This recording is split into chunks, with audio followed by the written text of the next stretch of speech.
Hello friends, welcome to PD Gurukul. और आज जो हम टॉपिक डिस्कस करने जा रहे हैं उसका नाम है ऑर्गेनाइजेशन ऑफ इस्लामिक कॉपरेशन।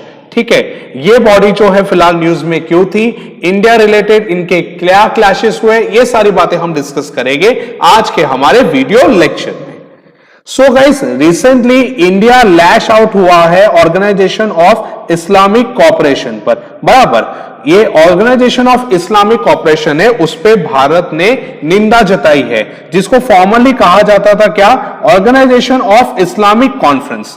बराबर, अभी भारत ने निंदा क्यों जताई है, क्योंकि उन्होंने अपने 47th council of foreign minister session में एक रिजोल्यूशन अडॉप्ट किया है।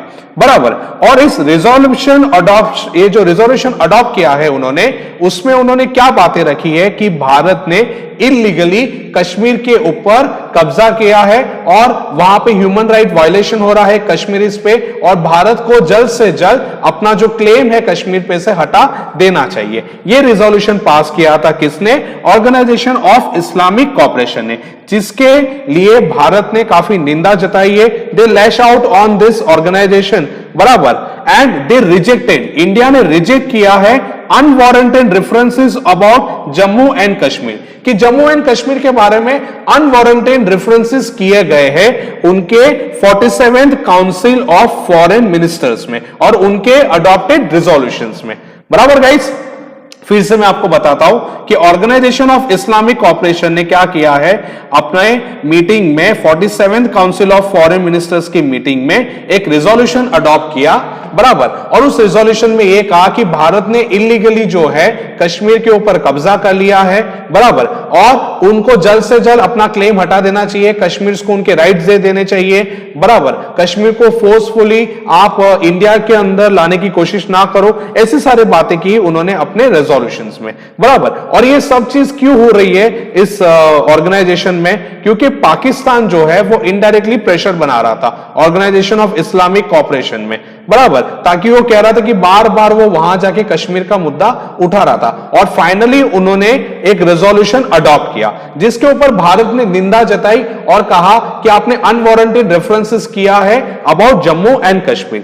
भारत ने यह भी कहा है उनसे कि they don't have any local standi. Local standi का मतलब ना उनके पास कोई राइट है, ना उनके पास कोई कैपेसिटी है कि ऐसे मैटर्स के अंदर वो इंटरवीन करे which is strictly internal to India, क्योंकि भारत कहता है कि ये जो मैटर है जम्मू एंड कश्मीर का, it is strictly internal to India. बराबर, including the territory of Jammu and Kashmir.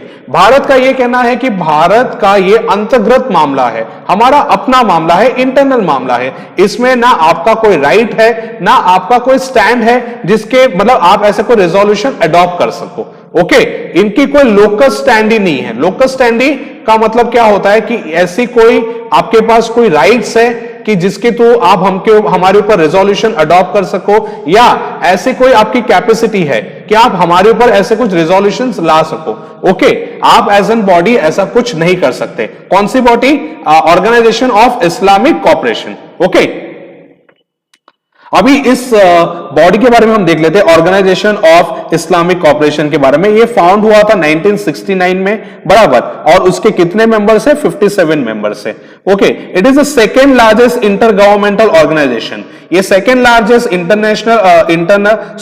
Governmental organisation है after United Nations. Okay, the organisation states that, अभी ये ऑर्गेनाइजेशन का मेन मोटो क्या है कि कलेक्टिव वॉइस रख सके मुस्लिम वर्ल्ड की। बराबर, सेफ गार्ड एंड प्रोटेक्ट कर सके interest of the Muslims world and the spirit of promoting international peace and harmony. ये इनका मेन मोटिव है।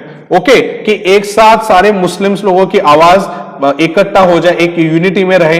बराबर, उनकी आवाज को वो प्रोटेक्ट कर सके और प्रोमोट करे international peace and harmony. Okay guys, next, OEC has permanent delegation to United Nation. इनके परमानेंट डेलीगेशन है कहां पे, यूनाइटेड नेशंस में एंड यूरोपियन यूनियन में।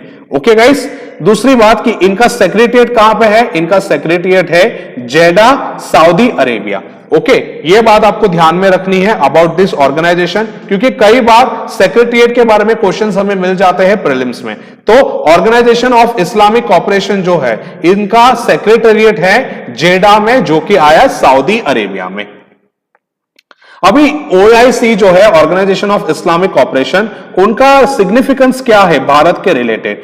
तो OIC का growing economic and energy interdependence रहा है भारत के साथ, which is important in recent times. बराबर, अभी OIC के अंदर 57 मेंबर्स है, तो 57 मेंबर्स में कई ऐसे देश है जिनका भारत के साथ व्यापार चल रहा है। बराबर, तो उनके साथ हमारा इकोनॉमिक एंड एनर्जी इंटरडिपेंडेंस है। जैसे सऊदी अरेबिया हो गया, उनसे हम लोग ऑयल खरीदते हैं। बराबर, कुवैत है, ऐसे कई सारे नेशंस है जिनके साथ हमारा एनर्जी इंटरडिपेंडेंस है, इकोनॉमिक इंटरडिपेंडेंस है। और ये कई सारे ऐसे नेशंस है, जैसे सऊदी अरेबिया हो गया, ये भारत के अंदर फिलहाल इन्वेस्ट करने का भी सोच रहे हैं। तो उसके वजह से ये सिग्निफिकेंस रोल प्ले कर रहा है this OIC with India, for India, कि OIC जो ऑर्गेनाइजेशन है वो इसलिए सिग्निफिकेंस रोल प्ले कर रहा है क्योंकि हमारा उनके साथ एनर्जी एंड इकोनॉमिक डिपेंडेंस है।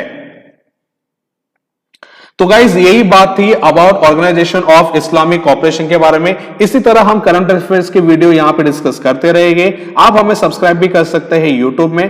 पीडी गुरुकुल का वीडियो देखने के लिए धन्यवाद।